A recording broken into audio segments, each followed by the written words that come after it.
What's up YouTube, Duel here from Zephyr, and today I'm bringing you commentary from a live Duel at Locals. On the left hand side you've got myself playing 6 Samurais, and on the right we have a brand new player, 2 Elemental Heroes. So we're going to start off with Smoke Signal searching us out the Kageki. We're going to null summon down the Kageki after activating Gateway, as we did get extremely lucky in hard opening this. So we null summon down the Kageki, we then get to special summon down the Tactical Master from the hand through Kageki's effect. That is the most important part about this, is that it came through Kageki's effect, as you'll see later on that we get to still use its own effect from the hand. We then use Gateway to remove 4 counters to search out Kizan. Then we get to go into the brand new Shien, setting ourselves up with the monster negate in case there is a Nibiru or anything more threatening. We then decide to get the double strike from the Tactical Master, and then off of the back of the Shien we search out the Great Battle Shogun. Now it's a shame that I searched out the Battle Shogun, but in hindsight, you know, it doesn't make a huge difference, but it probably could have been a little bit better. I just kind of felt that off of Gateway I was able to search out all the 6 Samurai monsters I could have possibly wanted anyway. So it's really just coming down to what type of plays I wanted to make.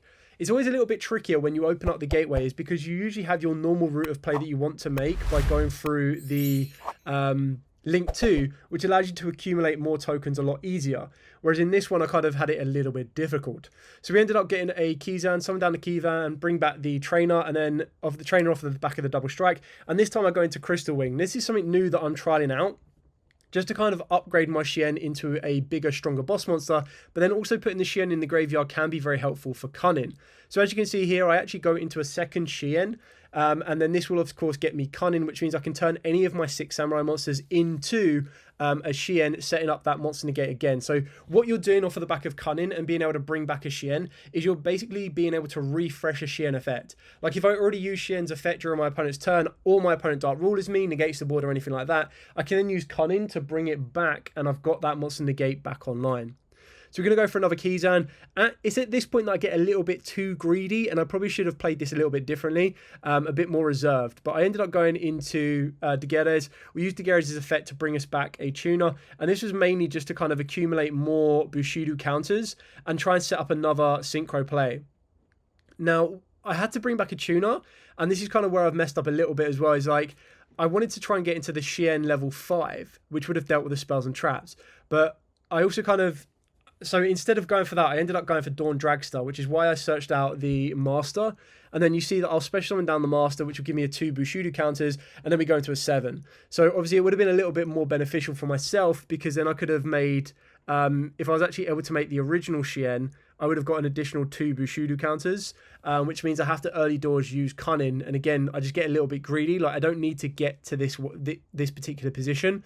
And I could have also very easily brought back the level 3 and then got into a level 8 Synchro being Omega to rip one from my opponent's hand, which probably would have been a little bit more beneficial, but I really wanted to get that spell or trap set up just in case I was on the board breaker route.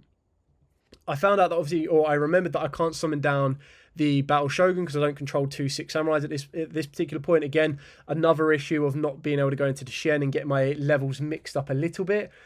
So what we're trying to do is get another monster to the board, which is why I'm sending the Shien to the graveyard to bring back a Shien to give me 4 more or 2 more Bushido counters, to then remove 4 Bushido counters from there to get me a Kizan. And the reason that I'm going to be going for a Kizan is so that I can set up a IP into SP play during my opponent's turn. So that's basically what I'm working towards here. It's not the most effective. This could have been better. And I feel that's probably me going down a Crystal Ring route maybe deterred me a little bit, or kind of threw me off the normal beaten track. But at least you can kind of see the usage of having Crystal Wing in this particular build. So we set one, which is cross out, which you'll see in a moment. I do make a bit of a misplay here as well, is I could have protected the Dawn Dragster. So it looks like my opponent drew an imperm for turn. And they decide to, when it gets to it, they decide to activate the imperm. Once I explain what I've got 1 spell negate, I've got 2 monster negates, and then of course I've got the IP into an SP play. They do decide to activate the imperm on the Dawn Dragster, and I completely forget that I set the cross out, because ironically I could have used cross out to negate the imperm, and then I could have let my opponent pay half their life points for a hero lives, and then negated it with the Dawn Dragster. So... lesson learned on that one. As this currently stands, we're going to be going into a hero lives. They go for Faris, and I'm pretty sure it has to be an elemental hero monster. So they go for, like I said, they're new to the hero deck. So this is kind of like a learning duel for them as well. So I kind of say, you know, the idea is you go for Stratos, your Stratos searches out your Faris anyway, and you get to pretty much the exact same outcome that you were trying to get to anyway. well, they try to use Faris in the hand. I'm gonna Shien negate that and destroy it. Obviously another hero needs to go from the hand as well because it is a discard as cost. We kind of both missed that part there. So normal summon the Vion. The Vion's going to go for the Foolish Burial, which is going to be able to send something like a Mali or a Shadow Mist, depending on what they're trying to add. And it's really dependent on, do I want to let that resolve? To me right now, obviously I've got an SP that can clear 2 of these off. And it's trying to calculate the cards left in the hand as to whether or not the cards in the hand could be a poly, could be a super poly. Like what kind of effects could they be that would allow them to dodge around targeted effects? So if I was to go SP, the chances are with those 3 cards in hand, if he had a Super Poly or a Marsh Change card, that would make my SP quite redundant because the banish would basically just fizzle. So I was like, okay, we'll let this go a little bit. So surprisingly enough, he decides to send Shadow Mist and then search out the Mali. So to me, that says that he's got a poly in the hand, or he'll get a poly off the back. So I try to use Crystal Wing to negate the search of the poly for the Vion. And this is where the Marsh Change comes into play. So this is where Dark Claw is going to make its grand appearance, which is absolutely fine. So Dark Claw enters the board. Dark Claw is still like one of my favourite hero cards. Absolutely love it. I think it's a crazy good card. So we now know that there is a Mali in the hand and 2 unknowns. I think the reason he went with the Mali was to guarantee the poly. Because then with the poly in the hand, you basically use the Mali and he's kind of deck thinned 1. So there is logic behind it. I just don't think it's played out the way he probably wanted it to. You can also see there's an Air Neos, not an Air Neos, sorry, a Shining Neos in the hand. So we're going to go IP as he threatens to go to the battle phase. We'll get rid of the Dawn Dragstar. I probably could have kept it on there just to deal with that spell and trap, but we'll go SP to banish the Dark Claw. Unfortunately, I am now open for attack, and he decides to attack the Crystal Wing because he sees that as more of a threat. He drops the Shining Neos during the damage step, so I'm like, okay, well, I can't do anything with SP, otherwise that would have been pretty funny.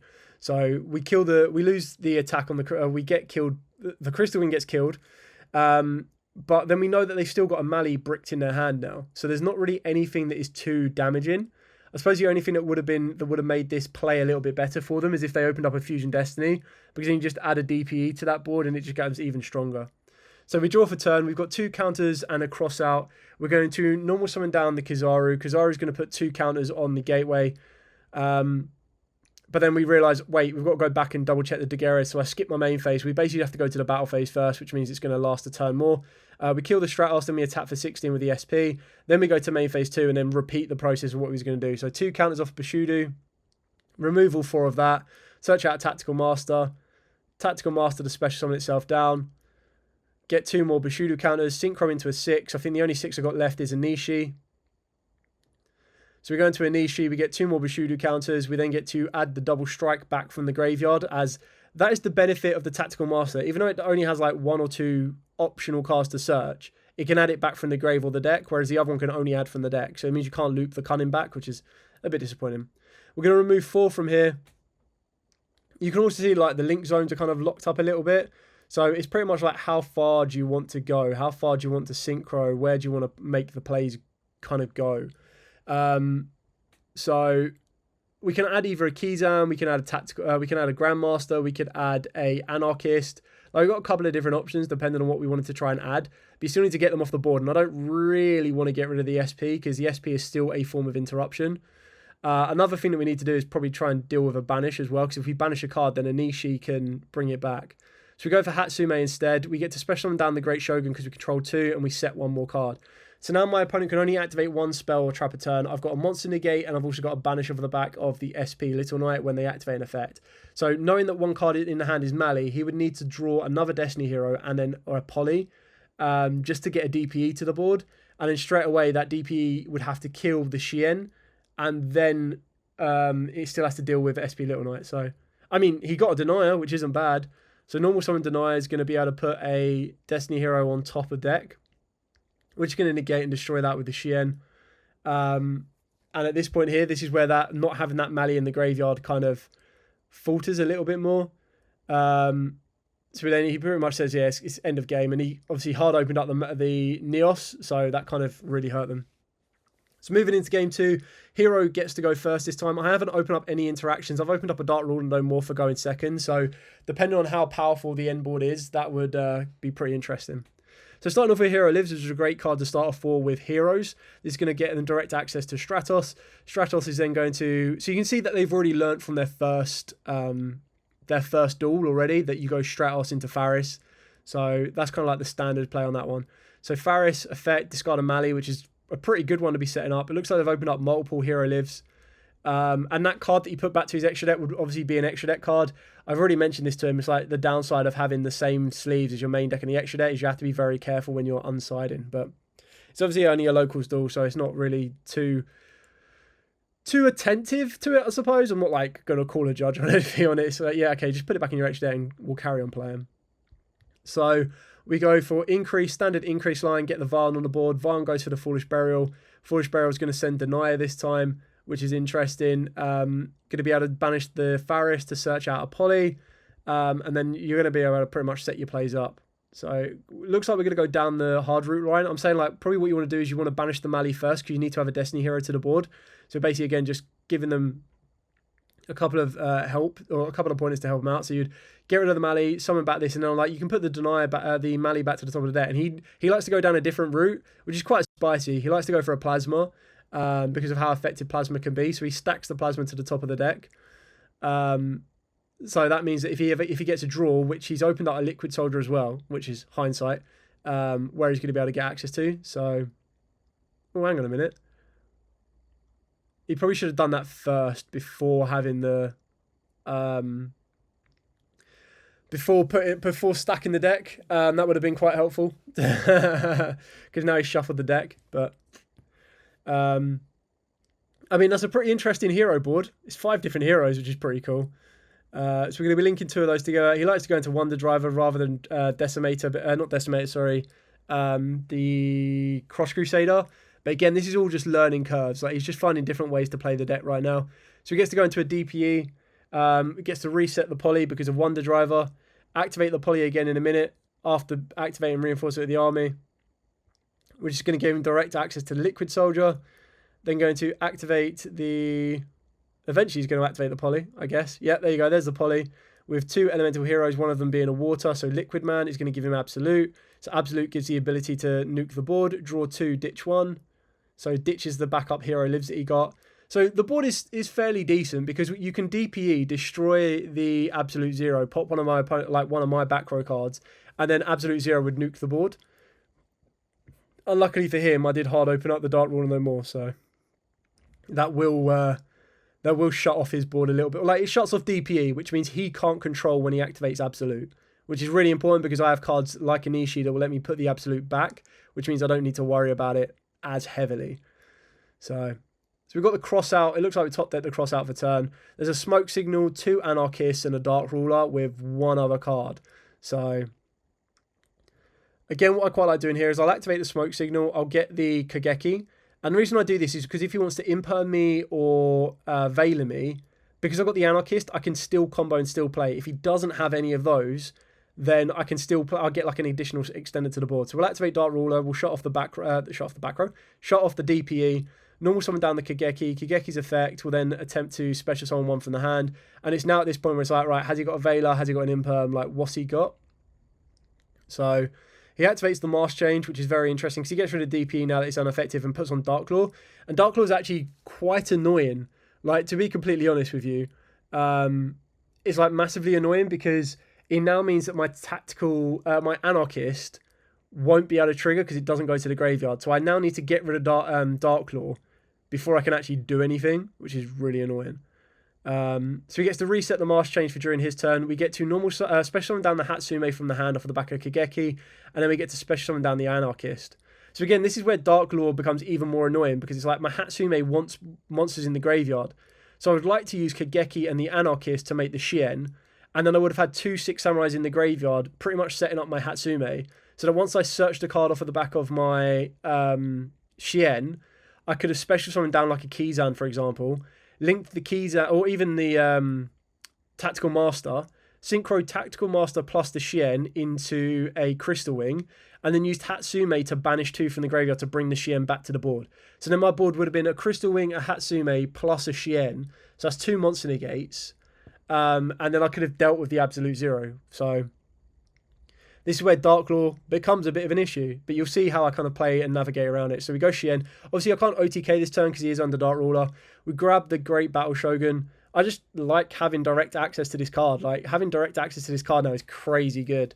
So sometimes I do forget that the Shien can actually search out other 6 Sams, but I still quite like going for it. I'm like, do I change my mind? I was like, nah, we'll keep it because I've still got the 2 6 Sams. So we get to special down the Battle Shogun because we control 2 Shiens, 2 6 Sams, sorry. We then kill the Dark Law, hope that he doesn't have the Shining Neos. We'll kill the Fusion, the Link monster, and now we're no longer locked via the effect of the effect of Dark Law. Annoyingly, it was at this point where the camera battery ran out, so you don't get to see the rest of this second duel. However, I thought this was quite interesting to show you how the hero deck can combo off. It's a learning curve from my opponent to kind of see how the deck can operate, and then also it shows you how you can beat or deal with a Banish-esque effect in play in the form of Dark Law. So from this point on, I was able to kind of maintain the board with Shien and the Battle Shogun, and that really did slow my opponent down. They didn't really have an answer to it, even with the absolute 0 on the board. Anyway, I hope this has given you a bit of an insight into the deck. I'll try and get some more up for you this week as well. We've got a couple of Centurion matchups as well as some Sprite matchups for that. But for now, thanks so much for watching. Don't forget to like, comment, subscribe, share. Till next time, as absolutely always, stay safe and, of course, happy dueling.